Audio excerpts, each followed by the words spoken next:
तो भाई लोग कैसे हो। आज मैं आप लोग के सामने तौसी और G18 का अगला भाग लेके आया हूँ। चलिए कहानी स्टार्ट करते हैं। राज्यसभा के प्रति यदि मैं अनुशासित न होता तो मैं तुझे इस भाषा का उत्तर अवश्य देता, किंतु यह सर्प देश की राज्यसभा है जिसकी कुछ मर्यादाएं हैं। बोलो, तुम यहाँ क्यों उपस्थित हुए? तुमने सर्प देश में गृह युद्ध क्यों भड़काया और तुम चाहते क्या हो? मैं साम दाम दंड भेद की नीति का पालक हूँ राजन, और न ही मुझ पर पाताल के नियम लागू होते हैं। अब मैं तुम्हें अपना उद्देश्य बताता हूँ। सुनो राजन, अगर तुमने मेरी मित्रतापूर्ण सलाह मान ली तो हमारा कोई बैर न होगा, और नहीं मानी तो मैं कोई भी मार्ग अपनाने के लिए स्वतंत्र हूँ। अपना उद्देश्य बताओ। पृथ्वी के वैज्ञानिक चांद सितारों तक तो पहुंच चुके हैं, परंतु उन्हें अपने पृथ्वी के पाताल के संसार के बारे में कोई जानकारी ही नहीं। तुमसे बड़ी मूर्खता यह हुई कि तुमने पृथ्वी पर कदम रखा और अपनी शक्ति का परचम लहराया। इसलिए बहुत से लोगों की दृष्टि तुम पर पड़ी, और जब उन्हें तुम्हारी असलियत का पता चला तो उनकी नींद हराम हो गई। मुश्किल यह थी कि पाताल का मार्ग कोई नहीं बता सकता था, और न ही कोई यह बता सकता था कि सर्प देश कहाँ है। तब दो महाशक्तियों ने इस खोज के लिए हाथ मिलाया। G18 बता रहा था, दोस्तों, अमेरिका और चीन के वैज्ञानिकों की यह संयुक्त कॉन्फ्रेंस है। इस कॉन्फ्रेंस में सांपों की किस्म किस्म पर प्रकाश डाला जाएगा। विश्व में एक विचित्र सांप देखा गया है जो इच्छाधारी है और अपनी इच्छानुसार कोई भी रूप धर सकता है। वह तौसी के नाम से जाना जाता है और भारत में कालचक्र का मित्र कहलाया जाता है। मिस्टर मैकमैन, इसमें आश्चर्य की कोई बात नहीं। इच्छाधारी सांप होते हैं और उनकी अपनी अलग दुनिया होती है। यह बात हम भी जानते हैं मिस्टर चिंचिंचू। आश्चर्य की बात तो यह है कि वह एक मानव का मित्र है और पृथ्वी का वासी भी नहीं है। वह पताल के किसी सर्प देश में सम्राट बताया जाता है। पताल का सम्राट? सर्प देश? क्या हम इस संबंध में भारत से कोई मदद ले सकते हैं मैकमैन? नहीं चिंचिंचू, भारत सरकार न तो कालचक्र पर दबाव डालने को तैयार है और न ही कालचक्र यह रहस्य जीते जी किसी को बताएगा। अब तो हम दोनों को मिलकर उसका पता लगाना होगा। किंतु G18 की तो एक विशेष क्षेत्र में पूजा की जाती है और वह कभी कभी प्रकट होता है। क्या यह सत्य है कि G18 इस कार्य में सक्षम होगा?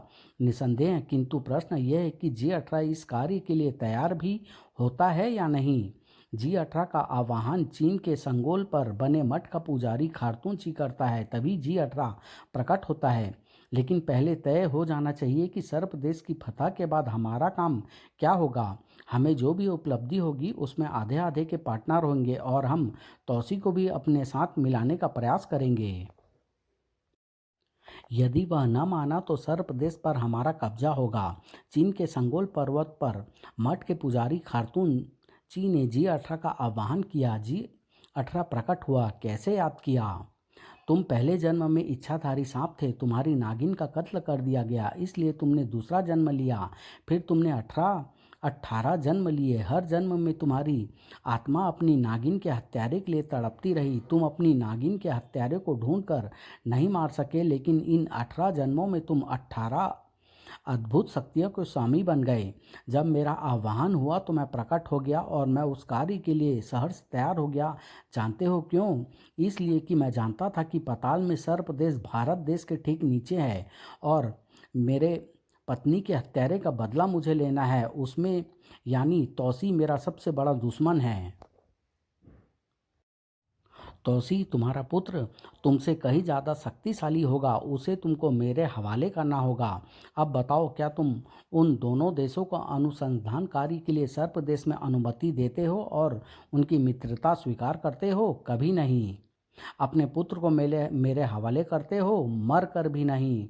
तो फिर G18 सर्प देश के सिंहासन पर विराजेगा, क्योंकि यह स्वयं सर्प देश की जनता की मांग पर होगा। राज्यसभा के बाहर G18 जिंदाबाद जिंदाबाद जिंदाबाद। शायद तुमने यह नारे अच्छी प्रकार सुन लिए होंगे तौसी सम्राट, और मैं तुम्हें बता दूं कि मेरा पहला जन्म इच्छाधारी सर्प का ही था। मेरा संबंध भी सर्प जाति से है और मैं विश्व का सबसे प्रथम इच्छाधारी सर्प हूँ। देखो मेरा पहला रूप है, यह तो 4 फनों वाला है। मैं सर्वश्रेष्ठ हूँ, इसलिए सर्प देश का राजा बनने में कोई आपत्ति नहीं होगी। 18 अपने असली रूप में प्रकट हुआ। हमने तुम्हारी बकवास बहुत सुन ली, अब यहाँ से दफा हो जाओ। ऐसे नहीं जाऊंगा। मेरी छठी शक्ति देखो, देश की राज्यसभा में शक्ति समाप्त करने आया हूँ। यह वह धुआं है जो तुम्हारे स्नायु को जड़ कर देगा। इससे पहले कि यह हमें जड़ करे, ऐ मेरे 6 अंतर शरीर, तुम जागृत रहकर इसका मुंह तोड़ जवाब देना। तुम्हारा शरीर शून्य हो जाएगा। तुम सब सुन रहे हो परंतु बोल न सकोगे, न ही तुम्हारा शरीर गतिशील होगा। जब धुआं छटा, अब तुम सब नकारा हो। तुम्हारे पहरेदार भी नकारा हो चुके हैं, पूरे महल की सेना भी नकारा है। ऐ तौसी, देख मैं तुझे किस तरह गद्दी से उतार फेंकता हूँ। और अब मैं सिंहासन पर विराजमान हूँ। ऐ मेरे लोगों, ऐ मेरे साथियों, आओ और अपने राजा को देखो। सर्प देश की राज्यसभा को मैंने किस तरह पंगु बना दिया है। बाहर खड़े G18 के समर्थक अंदर घुस आए। क्या तुम लोग सर्प देश में ऐसी शक्तिहीन राज्यसभा का रहना पसंद करते हो? नहीं, हरगिज नहीं। यह तो निर्बल और कायरों की सभा है। इनके रहते देश कैसे सुरक्षित रह सकता है? इनकलाब जिंदाबाद। हमारा सम्राट कैसा हो? G18 जैसा हो। मेरी 5वीं शक्ति धन कुबेर हर खजाने का रास्ता बता सकता है। आज मैं सर्प देश की जर्जर राज्यसभा को पहला सबक दूंगा। तुम सब मेरे गुलाम हो। आज मैं तुमको सर्प देश का खजाना सौंपता हूँ। मेरे समर्थकों, खजाना बांट लो और माला माल हो जाओ। चलो, मेरी 5वीं शक्ति सर्प देश के खजाने का रास्ता खोल दो। पृथ्वी जाओ, इन्हें मालामाल कर दो। इस तरह तो सर्प देश कंगाल हो जाएगा। पृथ्वी इस भीड़ का नेतृत्व कर रहा था। चलो, लूट लो खजाना।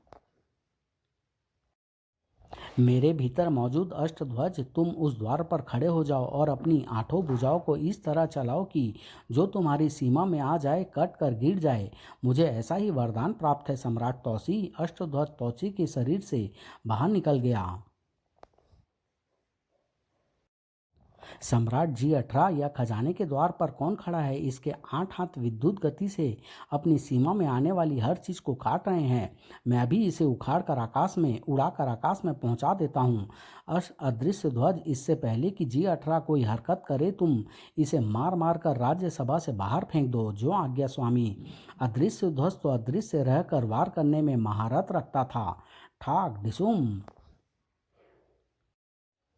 मुझे कोई ऐसी शक्ति पीड़ रही है जो अदृश्य है। इसे देखे बिना मैं कोई कदम नहीं उठा सकता। अदृश्य ध्वज ने G18 को राज्यसभा से बाहर फेंक दिया। और ये सब तो मेरी आशा के विपरीत है। मुझे फिलहाल अपनी शक्तियां समेटकर भाग लेना चाहिए। G18 फरार हो गया और उसके निकल भागते ही उसकी वह शक्ति समाप्त हो गई जो राज्यसभा में काम कर रही थी। हमारे अंग अब कार्य कर रहे हैं। तौसी ने पानी ध्वज को याद किया। पानी ध्वज, क्या तुम विषाक्त जल में रहकर जीवित रह सकते हो? हाँ स्वामी, मैं पानी का ही तो बना हूँ। पानी की हर काट मेरे पास है। तो तुरंत विषाक्त सागर के तट पर चले जाओ और वह G18 उसी में समाएगा। उसका पीछा करके उसके अड्डे का पता लगाओ। जो आज्ञा स्वामी। सैनिकों, G18 के समर्थकों को गिरफ्तार कर लो। आक्रमण। मुझे इसके नेता को पकड़ना चाहिए। यही वह पृथ्वी है जो यहाँ बगावत फैला रहा है। पकड़ ध्वज, पृथ्वी को पकड़ लो। राज्यसभा में घुसे G18 समर्थकों को बंदी बना लिया गया। सबको कारागार में डाल दो और पृथ्वी को राज्यसभा में पेश किया जाए। जब तक हम न चाहें तुम पकड़ ध्वज के बंधन से मुक्त नहीं हो सकते। कोई भी शक्ति इसका बंधन नहीं काट सकती। अगर ऐसा है तो तुमने G18 को क्यों नहीं पकड़ा? क्योंकि मुझे उसके अड्डे का पता लगाना था, जो तभी लग सकता था जब वह भागकर अपने अड्डे में पहुंचे। किंतु अब तुम्हें सच्चाई स्वीकार करनी होगी। तुम सर्प देश के नागरिक नहीं हो सकते। तुम्हारे बारे में पिग्गू ने बता दिया था। तुम G18 के सेना नायक हो। बोलो, तुम कौन हो? अगर तुम्हें मेरे बारे में सब कुछ पता ही है तो मुझसे क्यों सवाल करते हो?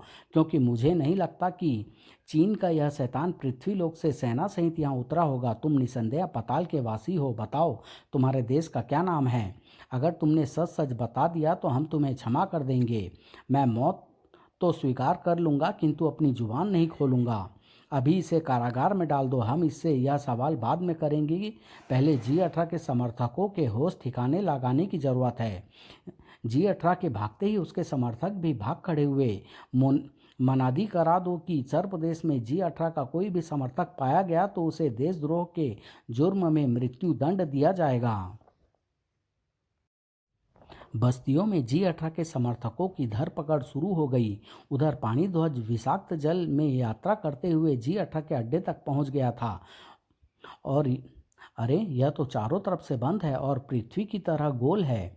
ग्लोब के अंदर अमेरिका और चीन के दो वैज्ञानिक मौजूद थे। मैंने आप लोगों के लिए यह स्थायी केंद्र बना दिया है मिस्टर मैकमैन और चिंचिंचू। जब तक आप इस यान की दीवारों के अंदर हैं तब तक आपकी कोई भी शक्ति बाल बांका नहीं कर सकती, क्योंकि इस यान को मेरी 9वीं शक्ति ने बनाया है। मेरी 9वीं शक्ति ऐसी ही अद्भुत हवा विहीन यान बना सकती है जिसे कोई नहीं तोड़ सकता और उसकी अपनी विलक्षण शक्ति से यहाँ रहने वाला जीवित भी रहता है। इसमें पृथ्वी से आने जाने वाले के लिए आपने यह आविष्कार कर ही लिया है जिसमें आपकी भाषा में ट्रांसमिट होना कहा जाता है। आप जब चाहे यहाँ प्रकट हो सकते हैं और जब चाहे पृथ्वी पर जा सकते हैं। किंतु G18, तुमने जब सर्वदेश की राज्यसभा का तख्ता पलट ही दिया था, फिर अधूरा काम करके क्यों भाग आए? लगता है मुझसे कोई बड़ी भारी चूक हो गई। तौसी की जिन शक्तियों का तौसी की जिन शक्तियों का काट मेरे पास नहीं था, परंतु यह अदृश्य शक्ति व अष्टभुजाधारी शक्ति क्या है मेरी समझ से बाहर है, इसलिए मुझे भागना पड़ा। तो फिर अब क्या करोगे? मेरी 10वीं शक्ति की यही विशेषता है कि जो भी अलौकिक वस्तु मेरे आसपास होगी उसका संपूर्ण रहस्य जानकर उसकी काट का उपाय तैयार कर लेगी। मैं अब 10वीं शक्ति का उपयोग करके यह रहस्य भी जान लूँगा। उसके बाद निर्णायक युद्ध होगा। G18 ने 10वीं शक्ति का मंथन शुरू कर दिया था। 10वीं शक्ति ने उसे बता दिया, बताओ मेरी 10वीं शक्ति, वह कौन था जो अदृश्य था? वह कौन था जिसकी 8 भुजाएं थी? क्या तौसी कोई जादू टोना भी जानता है? अब देखता हूँ वह कैसे अदृश्य रहकर मुझ पर आक्रमण करता है। अदृश्य ध्वज और अष्टध्वज, अब तुम दोनों की खैर नहीं। पानी ध्वज ने सारी सूचना तौसी को दे दी। इसका मतलब तुम उस अड्डे में प्रवेश नहीं कर सकते। यह असंभव है और कदाचित कोई उसे भेद भी नहीं सकता। हाँ, हमारे सामने यह समस्या है कि वह विषाक्त सागर में है जिसमें हम में से कोई प्रवेश नहीं कर सकता, किंतु मैं बाहर से उस पर बाणों का प्रहार तो कर ही सकता हूँ। मुझे अपने बाणों के आक्रमण से पता चल जाएगा कि वह अड्डा कितना मजबूत है। ठीक है पानी ध्वज, तुम मेरे चक्षु बनकर मेरा मार्गदर्शन करो और मुझे उसकी सही भूगोलों की स्थिति बताओगे ताकि सही निशाना साध सकूं। मैं यह कार्य तो कर ही दूंगा स्वामी। अदृश्य ध्वज, तुम कारागार में पृथ्वी की अदृश्य रहकर निगरानी करो। संभव है कि G18 उसे मुक्त करने का प्रयास करे। साथ ही तुम उसकी असलियत का भी पता लगाओ। जो आज्ञा स्वामी। पृथ्वी कारागार में था। मुझे G18 को सूचना दे देनी चाहिए कि मैं कारागार में हूँ। वह मुझे अवश्य मुक्त करा लेगा। उसने यंत्र के माध्यम से संपर्क किया। G18, मेरे अतिरिक्त तुम्हारे समर्थक भी कारागार में है। मैं आज रात तुम सबको आज़ाद कर दूंगा। रात के समय मेरी 15वीं शक्ति इस कारागार की दीवारें मलबे में बदल डालो। कारागार की दीवारें ढह गई। पृथ्वी, अब तुम आज़ाद हो और मेरे समर्थक को यह भी जान लो कि तुम्हें कोई कैद नहीं कर सकता। कल सुबह सारे सर्प देश में बगावत कर दो। कल मैं अंतिम युद्ध लड़ूंगा। सूर्योदय के साथ ही मैं अपने स्थान से बाहर निकलूंगा और तुम सब महल घेर लोगे।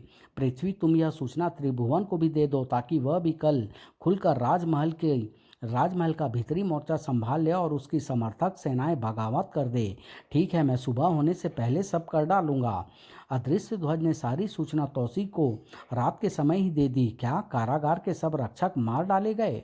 हाँ, अब वहाँ कारागार नहीं सपाट मैदान है और त्रिभुवन गद्दार है। तो सूर्योदय से पहले हमारा मोर्चा भी तैयार होना चाहिए। हम उसे विषाक्त सागर के तट पर ही रोकेंगे और इधर हमारी गुप्त सेना त्रिभुवन और पृथ्वी को सुबह होने से पहले गिरफ्तार करके गुप्त कारागार में पहुंचा देगी। त्रिभुवन अपने महल में अपने साथियों के साथ मंत्रणा कर रहा था। तभी हमें सुबह होते ही सब काम करना है। तुम्हें गिरफ्तार किया जाता है त्रिभुवन। तौसी, पृथ्वी के छापा मारों से तौसी की सेना का युद्ध छिड़ गया। छापा मारों से जोरदार युद्ध के बाद पृथ्वी भी गिरफ्तार होकर आ गया। अब तुम दोनों एक ही गुप्त कारागार में होगे और अब तुम इस यंत्र से G18 को कुछ भी नहीं बता पाओगे। तुम्हें शीघ्र ही राज्यसभा में मृत्यु दंड की सजा दी जाएगी। जैसे ही सूर्योदय होने को था, मेरी समाधि का समय पूर्ण हो चुका। जिन कालू, क्या तुमने बाहर का मार्ग साफ कर दिया है? हाँ स्वामी, जो छापामार इस जगह को घेरे थे उन सबको मैंने एक गुफा में बांध कर डाल दिया है। सर्प देश की क्या स्थिति है? आज सूर्योदय होते ही G18 से तौसी का भयंकर युद्ध होना तय हो चुका है। तो फिर हमें उसी स्थान पर शीघ्र पहुंचना चाहिए। सागर तट पर पानी ध्वज सूर्योदय होने वाला है। जैसे ही G18 बाहर निकले, तुम उस स्थान का सागर मंथन करके बवंडर बना दोगे जहां उसका अड्डा है, ताकि वह वापस लौटकर अड्डे तक पहुंच ही ना सके। जो आज्ञा महाराज। अब मुझे उसकी भौगोलिक स्थिति के बारे में बताओ। आधा कोस आगे उत्तर पूरब के 60 अक्षांश पर पानी में 30 गज अंदर वह अड्डा बना हुआ है। उसी समय सूर्योदय हो गया। हे भगवान भास्कर, मेरा प्रणाम स्वीकार करो और सागर से सावधान G18, मेरी सातवीं शक्ति, मेरे चारों तरफ चक्र बनाकर इन तीरों को काट डालो। कालूजिन, तुम तौसी को हवा में ही पकड़कर स्थिर कर दो। ध्यान रहे तुम्हें अदृश्य ही रहना है। तौसी को बता देना कि वह दूसरा रूप हरगिज ना बदले और वैसे रहकर ही युद्ध करे। जो आज्ञा स्वामी। मैं काली हूँ, नाग बाबा के निर्देश सुनो। हैं, यह हवा में कैसे रुक गया? मैंने तो सोचा था कि जैसे ही इसे हवा में उछालूंगा यह पक्षी बनेगा और रूप बदलते ही मैं इसे वापस इंसानी रूप में पहुंचने नहीं दूंगा और इंसानी रूप में पहुंचे बिना यह कोई शस्त्र नहीं चला पाएगा।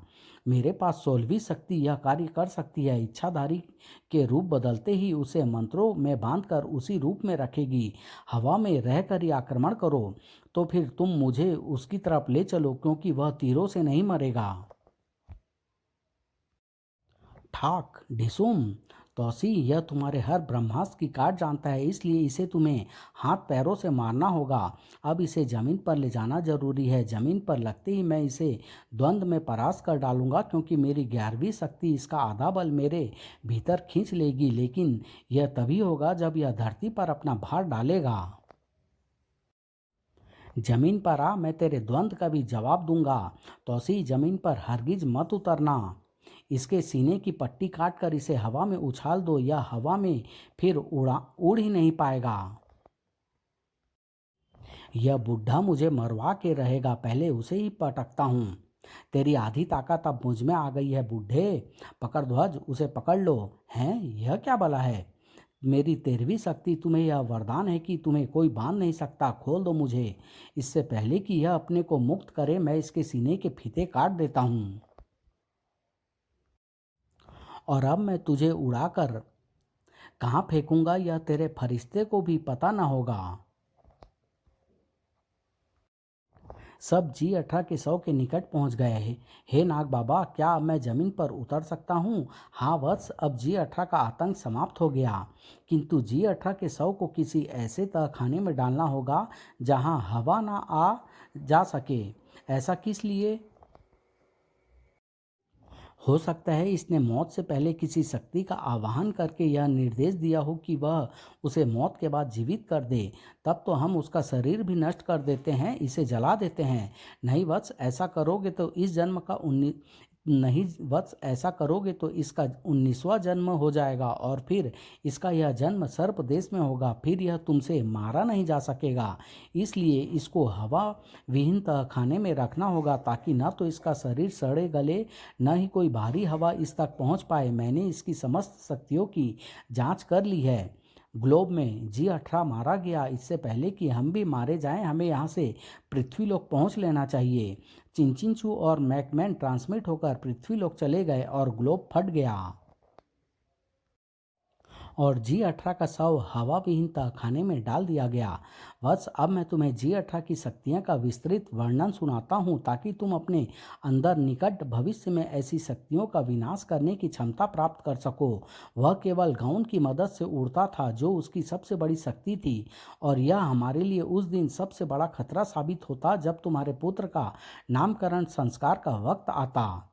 ये कहानी यहीं समाप्त होती है। अगले अंक में हम पढ़ेंगे दयावान तौसी और बहुत जल्द G18 की वापसी भी होगी। धन्यवाद।